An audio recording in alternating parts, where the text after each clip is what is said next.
Esta es la historia de febrero de 1948, y la ubicación estaba muy cerca de donde el MH370 fue visto por última vez en el radar en 2014, es decir, el Estrecho de Malaca. Este lugar es una estrecha franja marítima entre Malasia e Indonesia por donde pasan miles de barcos mercantes del mundo. Ese día el clima estaba completamente despejado, el mar en calma y el viento tan tranquilo como cualquier otro día normal. En esa ruta navegaban varios buques de guerra estadounidenses y británicos. Todo transcurría con normalidad, pero de repente, varios barcos recibieron una extraña señal en sus radios.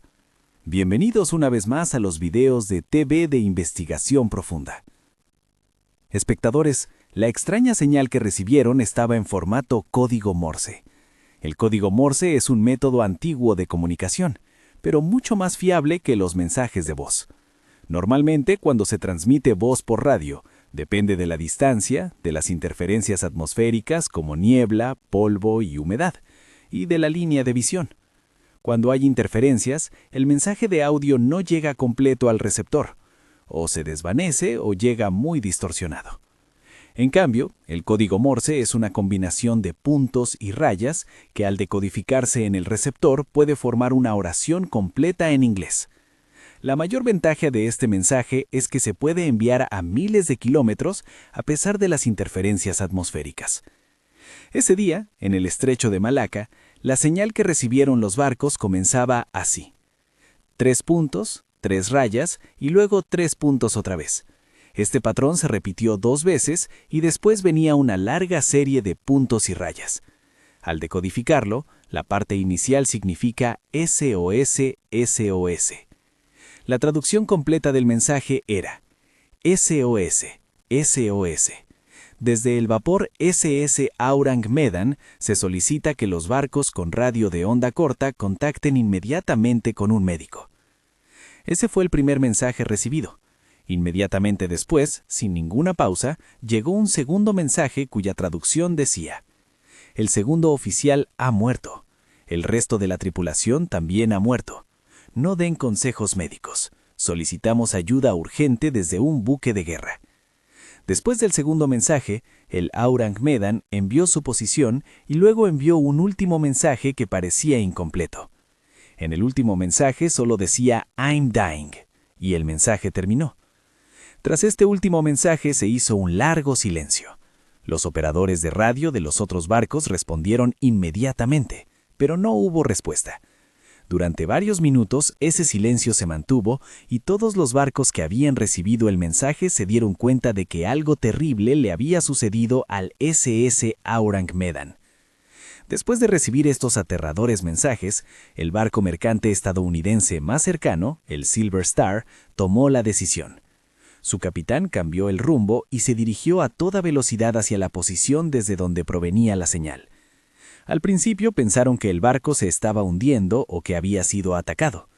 Después de varias horas de navegación, cuando el Silver Star se acercó a la ubicación, vieron con los binoculares que efectivamente había un barco en esa posición. Cuando se acercaron más, la tripulación del Silver Star se quedó atónita. El SS Aurang Medan estaba en perfecto estado. No tenía daños visibles ni señales de que estuviera entrando agua. Simplemente flotaba en silencio sobre el agua. Si algo era extraño, era que a pesar de tener motor de vapor, no salía humo de la chimenea. Lo más raro era que no había ningún movimiento en la cubierta. Un barco tan grande y completamente silencioso. El capitán del Silver Star no entendía nada. Usó el altavoz varias veces, tocó la bocina, pero solo se escuchaban las olas del mar. Finalmente, el capitán decidió enviar un equipo de rescate al barco para descubrir el misterio. Cuando el equipo de rescate subió al SS Aurang Medan, el ambiente dentro era muy frío y reinaba silencio absoluto. Pronto vieron el primer cadáver. No era un cadáver normal. La cara del hombre estaba deformada por el terror. Tenía los ojos y la boca completamente abiertos. Parecía que en el momento de morir había visto algo extremadamente aterrador. Su cuerpo estaba rígido y los brazos extendidos hacia adelante como si intentara detener algo. El equipo avanzó y encontró más cadáveres. Había cuerpos esparcidos por toda la cubierta. El capitán estaba muerto en su puesto. Los demás oficiales estaban muertos en el puente. Incluso el perro del barco estaba muerto. Su muerte tampoco parecía normal. Estaba rígido y con la boca abierta. Lo más sorprendente era que ninguno de los cuerpos tenía heridas visibles. No había sangre, ni cortes, ni señales de pelea. Solo ese mismo gesto de terror en todos los rostros. Cuando el equipo de rescate llegó a la sala de radio, encontraron al cadáver del operador que había enviado todos los mensajes. Sus dedos todavía estaban sobre las teclas del código Morse en la misma posición en la que envió el mensaje I'm dying. El equipo de rescate del Silver Star ya tenía claro que allí había ocurrido algo muy anormal. Los cuerpos no tenían heridas visibles y todas las muertes parecían haber sido causadas por puro terror. En ese momento decidieron amarrar el barco con cuerdas y llevarlo al puerto más cercano para continuar la investigación. Apenas habían empezado a atar las cuerdas cuando del compartimento de carga número 4, en la parte inferior del barco, comenzó a salir humo. Al principio era poco, pero en segundos estalló un incendio. El fuego se expandió tan rápido que el equipo de rescate no tuvo más opción que huir. Saltaron rápidamente a sus botes y regresaron al Silver Star para salvar sus vidas. En cuanto llegaron a su propio barco, se produjo una enorme explosión en el SS Aurang Medan, que esparció los restos del barco por todo el mar.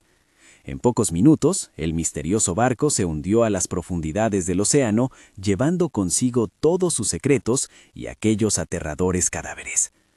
Ya no quedaba ninguna prueba, solo quedaba el testimonio de la tripulación del Silver Star que había presenciado todo. Como no había ninguna evidencia física, muchas personas calificaron la historia como inventada y otros comenzaron a crear teorías de conspiración. Algunos investigadores afirmaban que nunca existió oficialmente un barco registrado con el nombre SS Aurang Medan. El Lloyd's Shipping Register, que mantiene el registro de todos los barcos del mundo, no tenía ese nombre. Pero otros investigadores que sí creen en la historia argumentan que era la época inmediatamente posterior a la Segunda Guerra Mundial. En ese tiempo, muchos barcos navegaban con nombres falsos o simplemente no estaban registrados. Es posible que el SS Aurang Medan fuera uno de ellos, o que estuviera involucrado en actividades ilegales y por eso no estaba registrado. Muchos años después de este incidente, en 1954, los periódicos holandeses publicaron un artículo que relataba toda la historia del SS Aurang Medan e incluía entrevistas con personas que habían trabajado anteriormente en ese misterioso barco. Algunos miembros de la tripulación afirmaban que el Aurang Medan se usaba para contrabando de mercancías ilegales. Por eso probablemente nunca lo registraron. Cuando intentaron rastrear al propietario del barco a partir de sus declaraciones, no pudieron encontrarlo, por falta de pruebas. Muchos años después de este incidente, en 2003, la agencia de inteligencia estadounidense CIA desclasificó algunos archivos secretos en los que aparecía una carpeta relacionada con este misterioso barco SS Aurang Medan. Era una carta escrita el 29 de mayo de 1958 y dirigida a la CIA.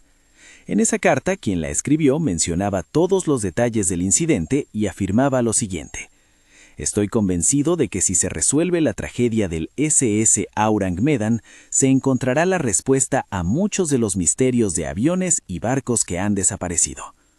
No se sabe si la CIA investigó esa carta, pero la mantuvieron en archivos secretos durante 45 años y finalmente la desclasificaron en 2003. Hoy todavía se puede encontrar en la página web de la CIA. En ese momento, la teoría más aceptada y lógica era que el SS Aurang Medan transportaba algún químico peligroso. Recordemos que acababa de terminar la Segunda Guerra Mundial. Japón y Germania tenían grandes cantidades de químicos letales. Se dice que este barco estaba contrabandeando esos químicos letales, como cianuro de potasio o nitroglicerina. Según los expertos, si el agua salada del mar se mezcla con cianuro de potasio, se genera un gas extremadamente tóxico. Este gas entra a los pulmones, provoca una reacción química y puede causar la muerte instantánea por asfixia.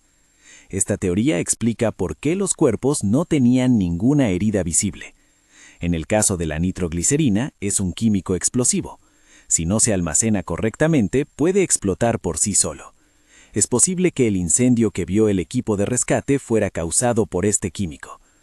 Otro ángulo es que quizás el barco transportaba material de la unidad 731.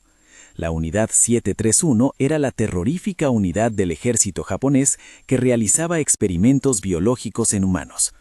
Cuando Japón perdió la guerra y Estados Unidos intervino, Estados Unidos quiso trasladar a sus científicos.